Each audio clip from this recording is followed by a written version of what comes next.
Unapokuwa unalala wakati wa usiku unaweza ukawa unapata maumivu makali sana yanatoka hapa kwenye kiuno, aidha maumivu ya uti wa mgongo au maumivu ya sciatica pain.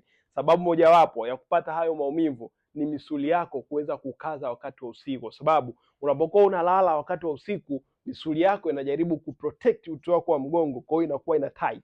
Kwa hiyo inavyo tight inakuja ina kama disk imebudge, imefanya herniation au ina undergo degeneration. Disk yako inakuwa katika pressure kubwa sana kutokana na misuli kuweza kutight. Kwa hiyo matokeo yake unajikuta maumivu yanaongezeka wakati wa usiku. Ufanye nini? Pale ambapo misuli yako inakuwa inakaza wakati wa usiku na kupelekea kuzidisha maumivu ya uti wa mgongo ulionao pamoja na maumivu ya sciatica pain. Kisha kabla ya kulala unaenda chooni unaoga. Kwa hiyo ukishaingia huku chooni, katika kuoga hakisha unakuwa ule mguu ambao unapata maumivu unautilia maji ya baridi kwanza, then baada hapo kama sekunde 30 hivi unautilia maji ya moto. Kwa hii itasaidia kabla hujaenda kulala misuli yako isiweze kukaza, iwe relax unapokuwa unalala, maumivu yasiweze kuzidi. Kwa kama ni mtu ambaye unapitia maumivu makali sana wakati wa usiku ukilala, jua sababu moja hapo ni misuli kukaza, na njia pekee ya kusaidia,